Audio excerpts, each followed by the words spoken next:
And the Saints are missing one of their top offensive weapons this week, and reportedly the absence is unexcused, Alvin Kamara.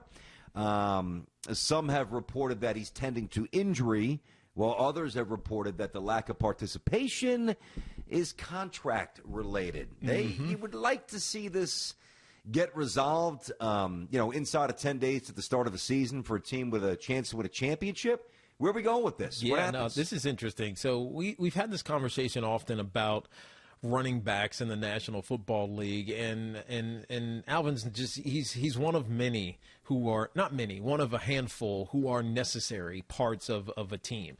Ezekiel Elliott is one. Now, he's not as dual purpose as these guys, even though he does catch a lot of passes, but given how the Cowboys play, it's vital that you have Ezekiel Elliott. Christian McCaffrey, obviously with the Carolina Panthers, he's that way also. Dalvin Cook, who's looking for a deal, is in that conversation as well. So there's a handful of guys, despite the fact that we say the running back position it's overvalued or not. It's not valued enough. You don't really need them. You can mix and match the guys. A guy like Alvin Kamara is a guy who you need because he's so dynamic and he does so much well.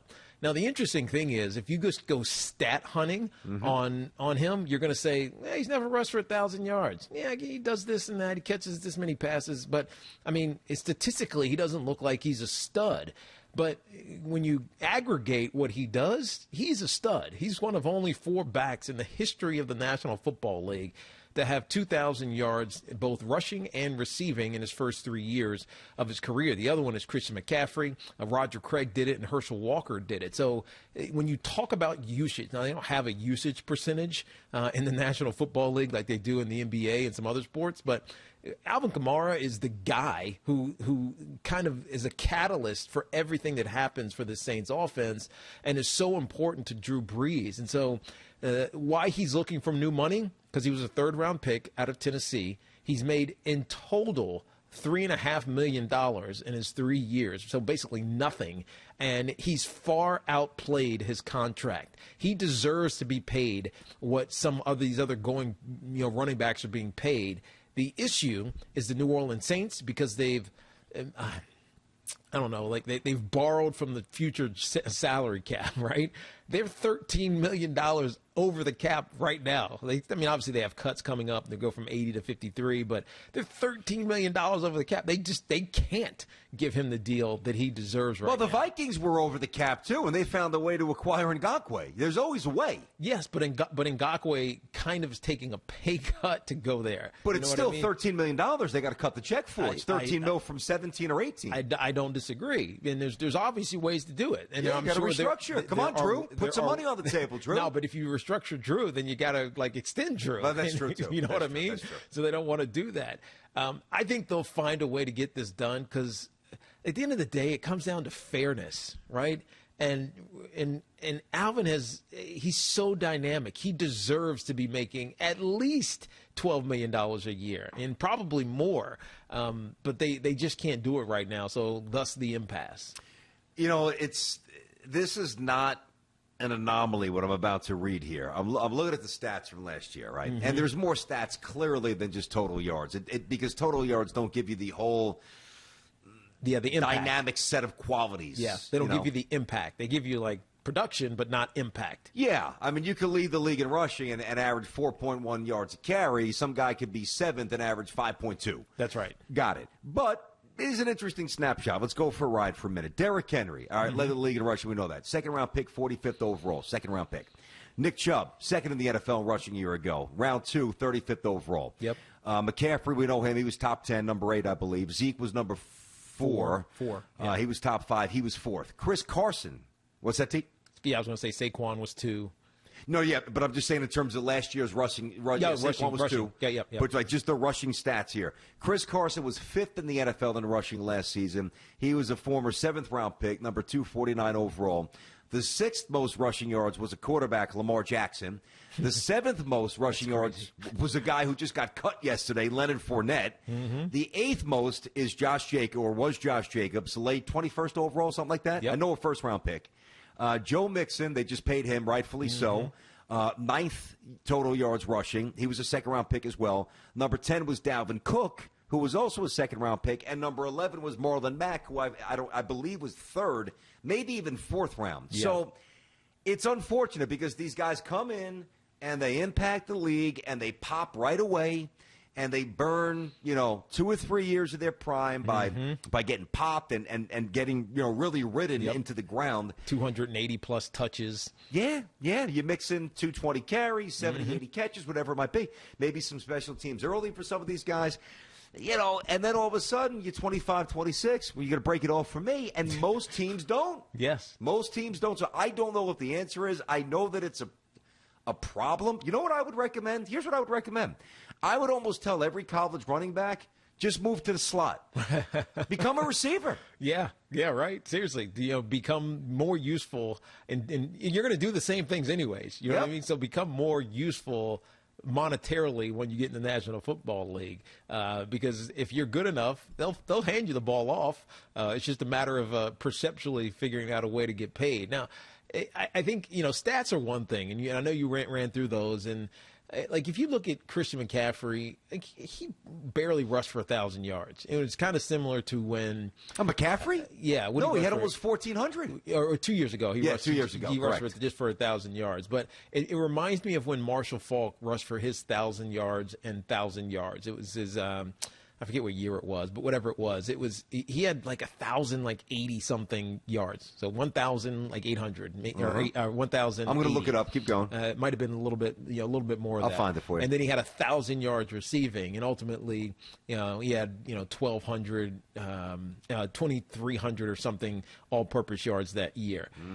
But when you typically think of, man, that guy had a great running back season, you think of, he rushed for 1,600 yards, or he rushed for 1,800 yards, right?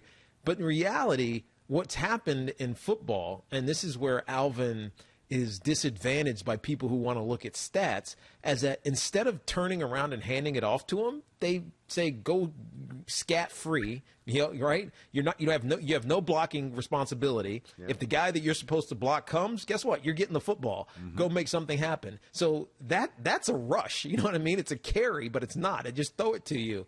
And so like the impact is not measured by statistics. It's more, it gives you so much more when you know how a guy is used, and that's digging into the nuances of the game. Now, the problem from a contractual standpoint is they don't do that. They look at stats. They look at what you can do, what you can't do. For him right now, it's likely, well, you had an injury issue last year. Can we depend on you? I think history will say, it was the right move to pay him, but the Saints got to figure out a way to get it done, because if he's not there, their chances change significantly. Yep. And I'm trying to word this properly, because I'm envisioning as you're mapping that out, like the swing pass where you're past the big, strong, heavy bodies, and now you're kind of in linebacker. You're outside the box. You're outside the box. If the safety's popping up, obviously corners that can tackle. Wouldn't you prefer, in terms of sustaining your bounce and your liveliness to your body, would you rather have, say, 270 conventional carries like the old days, like you, even though you were used because you could do so many different things, but in your era and before that, or 60 or 70 more touches, but 60 or 70 more touches where you don't have 330-pound guys like Sam Adams draped on you as soon as you get the ball. Obviously the latter, BT. True. Obviously the latter. But the problem is, and this is what Le'Veon Bell was fighting for 4 years ago. 4 years ago? Yeah, 4 years ago with the Pittsburgh Steelers. He knew that. No, it wasn't that long. It was 3 years ago. 3 years. He sat out. This is his second season. He played last year. He sat out one. And then he had that last year with 3 seasons ago with the Pittsburgh Steelers. He wanted to be paid like a wide receiver because he was catching 80, 90 passes a year, right? And so, of course, you would rather have that. And it's easier on you.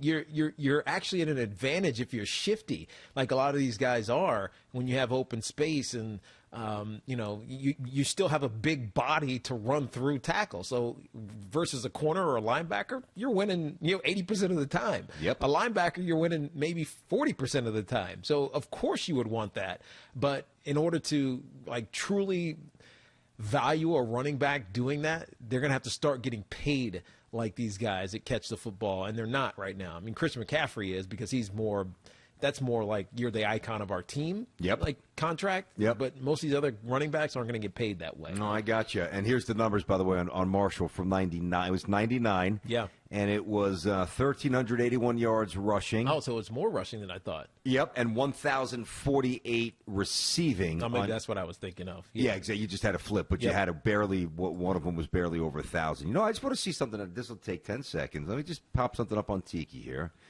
Let's see. Yeah, so that at that time, BT, he was the number one all-purpose back in football. I became number 2 in 2005. My numbers were vastly different, BT. Yeah, they were. I had 1,860 yards rushing. And in your penultimate season at age 30. Yeah, and then what was it, like 500-something receiving? Something like that. I forget what 530. 530 receiving. So I did it more, conventionally, between the tackles, around the edges. Marshall Faulk did it very divided. Now, Marshall Faulk played longer because of exactly what you said, BT. I'm going through the tackles, taking shots. He's catching the balls on the perimeter and making cornerbacks miss. You know what I mean? So it's just a different way of getting to the same thing, and Alvin Kamara does it both ways. Thanks for watching. Make sure you like and subscribe, and don't forget to hit that bell to be notified when we drop fresh content.